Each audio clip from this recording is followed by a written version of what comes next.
Hi, CeeDeeLight here. Good morning, everyone.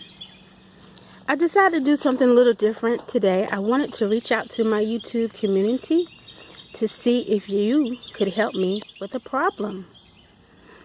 About a month ago, I started this container garden, and its plants were growing fine. And recently, we've had about 4 days of rain here in North Carolina, and pretty much constant rain.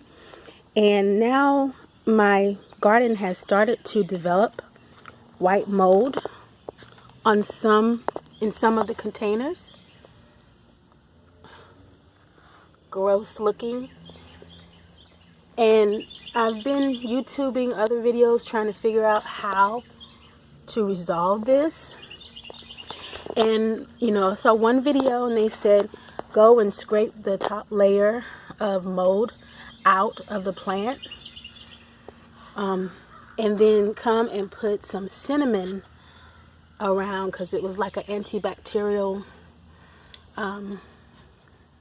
thing. So I just sprayed some cinnamon around the plant and in the soil. And these are fine right here. I see a little bit trying to develop, and the soil was actually the Miracle Grow container gardening soil. It's supposed to be all great and healthy and all that kind of stuff for plants, but I do see a lot of wood chips in it.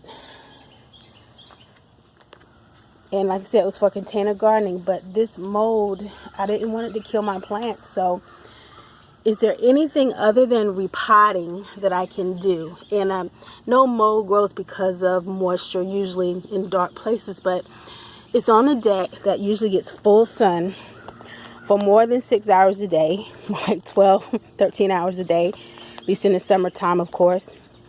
And so, is there anything I can do? Can I try the hydrogen peroxide / water ratio to fix this? Or should I have added more cinnamon?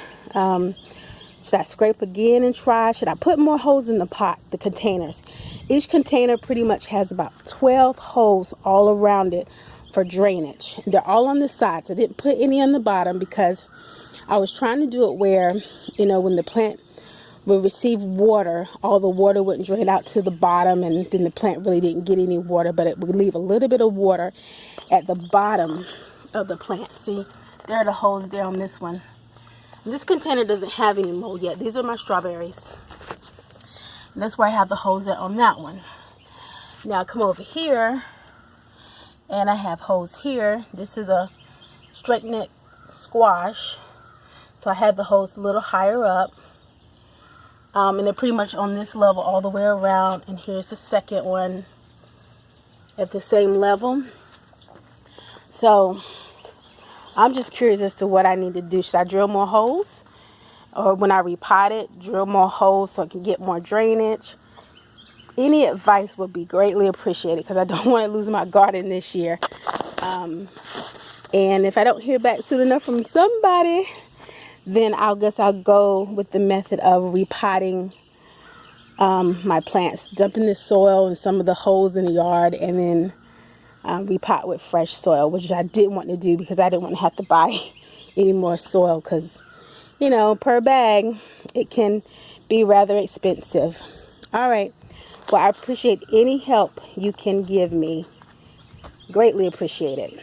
So, just briefly, I have strawberries here. This is green bell pepper, straight neck squash, cricket neck squash, my okra right here, and red bell pepper right here. And over here we have some zucchini squash. And then finally cucumbers. So I was really hoping that this comes out really nice, and they were looking good so far, at least the plan is. So I have to make quick action. So again, thank you for watching this video, and if you could put your comments below, even like and subscribe, which would help me out because I'm trying to grow my channel, and it's like a variety channel. It's about things I enjoy doing. So from riding motorcycles to this container gardening, to cooking in my Ninja Foodie, to playing on my Cricut maker, doing things like that. So And yes, I do work a full-time job, so it's all in between doing those things too. So again, anything you can do, give me some advice, I would greatly appreciate it. Thank you. Thanks for tuning in today. CeeDeeLight out. Bye.